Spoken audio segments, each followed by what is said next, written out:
Hello, I welcome you all once again to my channel Explore Education. I am Dr. Rashmi Singh, Assistant Professor, Department of Education, SS Khanna Girls Degree College, University of Allahabad. And this time I am going to discuss with you the same paper, that is comparative education, and now it is the turn of factors influencing national system of education, in which this video covers geographical, economic and linguistic factors. Okay, यानी कि पहले तो देखें कि national system of education क्या है, फिर देखें कि कौन से कारक हैं जो किसी भी देश की राष्ट्रीय जो ये शिक्षा पद्धति है उसको प्रभावित करते हैं। तो national system is that system which is followed by each state of a particular country. राष्ट्रीय निकाय वो निकाय होता है जो कि मतलब शिक्षा की बात हो रही है यहाँ पे, कि देश का किसी भी पर्टिकुलर देश का हर राज्य उसको फॉलो करेगा, तभी तो नेशनल होगा। Example, in India, apart from different boards and universities, the pattern of educational system, that is 10 plus 2 plus 3, ये बात 10 plus 2 plus 3 की हो रही है। राष्ट्रीय शिक्षा नीति 2020 आने के पहले तक भारत में किसी भी बोर्ड का की पढ़ाई हो, किसी भी राज्य की पढ़ाई हो, वो 10 plus 2 plus 3 पैटर्न पर आधारित थी। It implies the uniformity in education system. इससे क्या पता चलता है कि शिक्षा व्यवस्था में एक समानता है। In our country at school one minute. In our country at school level, through though different syllabus is followed by different schools at the end of class 10th, the board exam is conducted by each school. हमारे देश में कोई भी school हो, कोई भी वो board follow करता हो, लेकिन वो 10th के बाद बोर्ड एग्जाम लिया जाता था, है ना, या लिया जाता है। 10 plus 2 plus 3 चेंज हुआ है, पर बोर्ड एग्जाम तो अभी भी लिया जाता है। तो ये भी यूनिफॉर्मिटी है। Moreover in higher level, though different colleges follow different course content or syllabus, or those subject matter may be different, but 2 years of higher secondary and 3 years of degree courses followed in each college.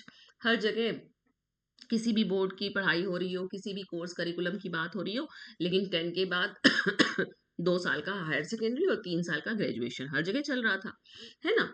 But in the year of 2023 the national education policy 2020 replaces the National Policy of Education 1986 and spells out a significant shift in terms of many aspects. लेकिन 2020 में राष्ट्रीय शिक्षा नीति आई और 2023 में ये change हो गया, और अब होकर ये क्या हो गया है, the most important among them is the transition from a 10 plus 2 plus 3 structure to a 5 plus 3 plus 3 plus 4। यानी कि जो 12 साल की पढ़ाई थी उसको 5 3 8 3 11 4 15 साल का कर दिया गया। ये हमको ध्यान देना होगा कि 10 plus 2 को 5 plus 3 plus 3 plus 4 कहा है, क्योंकि अगर आप ये मानेंगे कि 10 plus 2 plus 3 को 5 plus 3 plus 3 plus 3 plus 4 कर दिया है, तो दोनों का योग 15 ही होगा, तो उसमें कोई विशेष अंतर नहीं पड़ना है। लेकिन इसने 10 plus 2 को किया है क्योंकि इसने जोड़ा है फाउंडेशनल ईयर, है ना। तो this framework places strong sorry, ज्यादा ही खांसी आ रही है। This framework places a strong emphasis on fundamental skills and life competencies at every educational level. तो ये कहने का मतलब कि किसी भी देश की राष्ट्रीय शिक्षा जो पद्धति होती है वो पूरे देश में मानी जाती है, फॉलो की जाती है, हर राज्य में मानी जाती है। जैसे कि एक एग्जाम्पल लिया गया कि पहले 10 plus 2 plus 3 था, अब ये 10 plus 2 की जगह 5 plus 3 plus 3 plus 4 हो गया है। तो हर राज्य में ये माना जाएगा, और यही राष्ट्रीय शिक्षा की शिक्षा तंत्र की विशेषता है। तो education is considered as an important instrument for fulfilling the needs and aspirations of a nation. यानी कि किसी भी राष्ट्र की जो आवश्यकताएं हैं, जो अपेक्षाएं हैं, उसको पूरा करने के लिए शिक्षा जो है एक इम्पॉर्टेंट इंस्ट्रूमेंट है।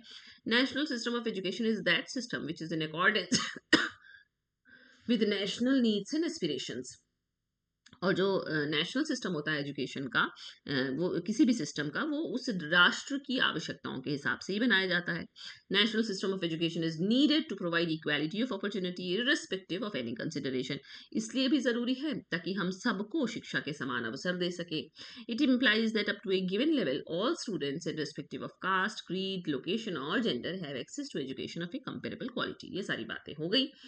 अब बात होगी कि जो नेशनल सिस्टम ऑफ एजुकेशन है उसको, वो एक कॉम्प्लेक्स इंटरप्ले है, उसमें बहुत सारे जो कंपोनेंट्स हैं, बहुत सारे जो फैक्टर्स हैं वो अपना रोल प्ले करते हैं, that reflect A countries unique context, priorities and aspirations. और इसी से उस देश का जो रिफ्लेक्ट करता है कि उस देश का एक प्रॉपर कंटेक्स्ट है, उस देश की अपनी प्रायोरिटीज है और उस देश की अपनी एस्पिरेशन है, ये सब वहाँ की राष्ट्रीय शिक्षा पद्धति से पता चलता है। Understanding these factors is essential to appreciate the dynamics of education policy making and implementation. तो अब एक एक करके हम लोग बात करेंगे और शुरुआत करेंगे ज्योग्राफिकल से, यानी कि अगर भौगोलिक कारक किस प्रकार से किसी देश की राष्ट्रीय शिक्षा पद्धति को प्रभावित करता है। तो man and education system ought to behave in accordance with the geographical condition and nature of that particular country. चाहे मनुष्य हो या शिक्षा पद्धति हो, सबको किसी देश, जो भी पर्टिकुलर देश में आप रहते हैं, उसकी प्रकृति और भौगोलिक दशाओं के हिसाब से ही बिहेव करना होता है। In this regard, the education system come school system is influenced by the geography of the particular region. इसका मतलब कि हमारी हमारी जीवन शैली और हमारी शिक्षा पद्धति दोनों ही, जिस भी क्षेत्र में हम रहते हैं, जिस भी क्षेत्र में वो विद्यालय होगा, उसकी पर्टिकुलर ज्योग्राफी से प्रभावित होगा और उसके हिसाब से ही सेट होगा। By and large the geography of a particular area dictates, इसका मतलब कि किसी जगह की भौगोलिक स्थिति ही बताएगी कि किस तरीके की बिल्डिंग होगी, किस तरीके के इक्विपमेंट यूज किए जाएंगे वहां पे, means and methods of transporting children to school, बच्चे विद्यालय तक कैसे पहुंचेंगे, यातायात का कौन सा साधन इस्तेमाल किया जाएगा, school going age of pupils among others, और बच्चों के स्कूल जाने की एज क्या होगी। आप कहेंगे ऐसा कैसे, तो जो पहाड़ी एरिया है जहां बर्फ गिरती है, वहां पे बिल्डिंग कैसी होगी, स्लोप नुमा होगी, है ना। वहां पे बच्चे कैसे पहुंचेंगे, स्कूल गोइंग एज हमको बड़ी रखनी पड़ेगी क्योंकि ज्यादातर समय ठंड रहती है, बहुत छोटे बच्चे, अगर हम 2 से 3 साल के बच्चे कैसे पहुंचेंगे वहां। तो ये सारी चीजें ज्योग्राफी पर ही डिपेंड करती हैं।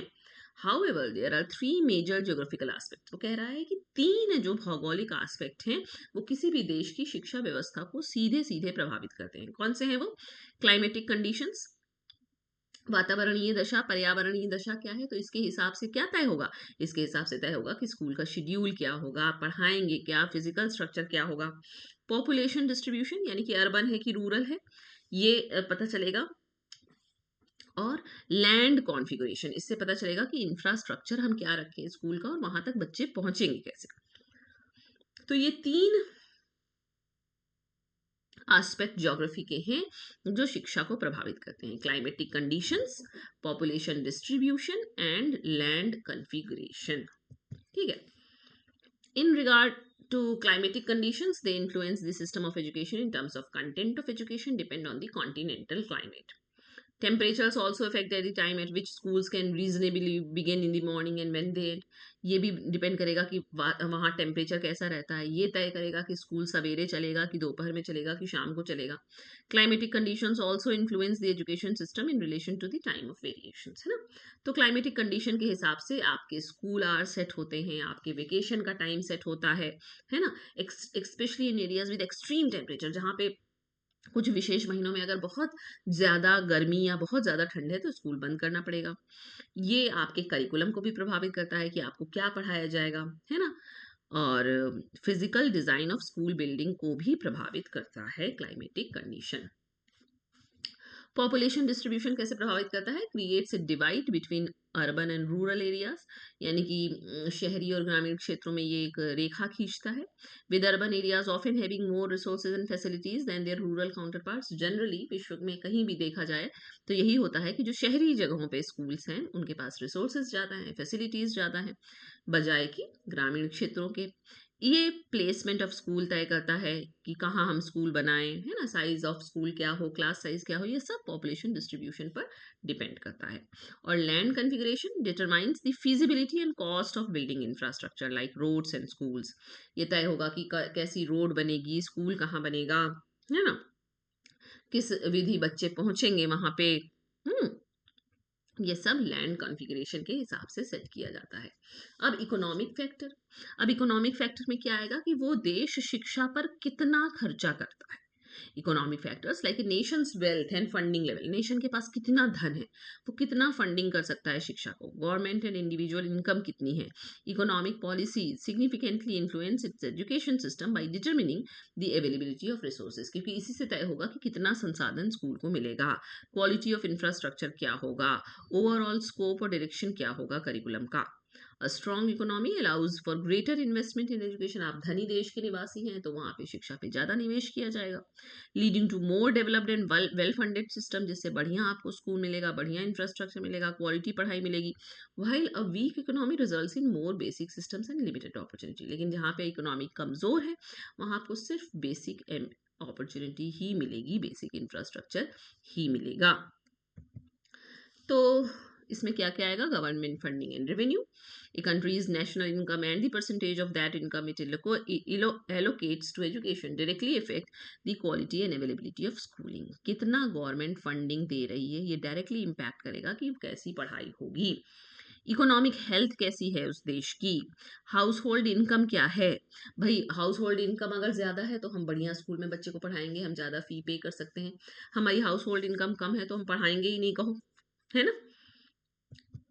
फिर इकोनॉमिक पॉलिसीज़ कैसी हैं उस देश की, क्या है फ़ीस सब्सिडाइज्ड है कि नहीं, गवर्नमेंट ग्रांट देती है कि नहीं, रिसोर्स देती है कि नहीं, ये सब तय करता है शिक्षा की हिसाब किताब को।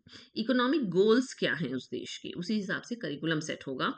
और इन्वेस्टमेंट एंड ग्रोथ की अगर बात करें तो economic planning views education as an investment, ये बात हम लोग ने बहुत बार की है कि शिक्षा को एक इन्वेस्टमेंट के रूप में देखा जाता है and its expansion is often tied to a country's ability to afford it. तो ये तो इकोनॉमिक या आर्थिक कारक हो गए जो किस तरह से किसी देश की शिक्षा पद्धति को प्रभावित करते हैं। अब लिंग्विस्टिक, भाषाई, linguistic factors influencing A national education system include the official language of instruction, इससे तय होगा कि किस भाषा में इंस्ट्रक्शन दिया जाए। The presence of multiple language, अब जहाँ पे एक ही भाषा चलती है वहाँ कोई दिक्कत नहीं, पर हमारे जैसे देश में जो बहुभाषिक देश है तो अब ये आया गया, सब कमेटी कमीशन ये कह रहे हैं कि बच्चे को उसकी मदर टंग में पढ़ाइए, लेकिन ये भी कुछ लोग कह रहे हैं कि नहीं भाई डोमिनेंट या फॉरेन लैंग्वेज में पढ़ाइए, जैसे इंग्लिश है हमारे यहाँ। These factors are shaped by a country's history, politics and culture and they significantly impact educational policies, student learning outcomes, social cohesion and national identity. अब ऑफिशियल लैंग्वेज ऑफ इंस्ट्रक्शन कैसे तय होगा, the choice of which language are used for teaching and in text books is a fundamental decision that impacts curriculum and student comprehension. जब ये तय हो जाएगा तभी तो पढ़ाई होगी, तभी तो पाठ्यक्रम का निर्माण होगा, है ना। मदर टंग इंस्ट्रक्शन की आजकल बात बहुत हो रही है कि नहीं भाई मदर टंग में पढ़ाओ जिससे कि उसका लिटरेसी रेट बढ़े, उसका कॉग्निटिव डेवलपमेंट बढ़े। तो लिंग्विस्टिक फैक्टर इस तरह से शिक्षा को प्रभावित करता है। अगर मल्टीलिंगुअलिस्टिक देश है तो वहाँ लैंग्वेज पॉलिसी आपको बनानी पड़ेगी, जैसे हमारे यहाँ 3 लैंग्वेज फॉर्मूला चलता है। हिस्टोरिकल और पॉलिटिकल इन्फ्लुएंसेस क्या हैं कि कॉलोनियल हिस्ट्री है क्या, national identity and political ideologies heavily influence language policies in education. जैसे साउथ वाले लोग हिंदी नहीं पढ़ना चाहते हैं तो नहीं ही पढ़ना चाहते हैं, है ना।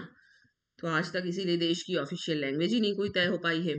सोशल और कल्चरल फैक्टर भी प्रभावित करते हैं, इकोनॉमिक फैक्टर्स भी प्रभावित करते हैं कि भाई इंग्लिश पढ़ानी ही पढ़ानी है कि ग्लोबलाइज वर्ल्ड है, मदर टंग में देनी ही देनी है शिक्षा, फिर कैसे हो उसके लिए क्या अलग से शिक्षक नियुक्त हो, फिर उसकी सैलरी कैसे होगी, नॉ, है ना।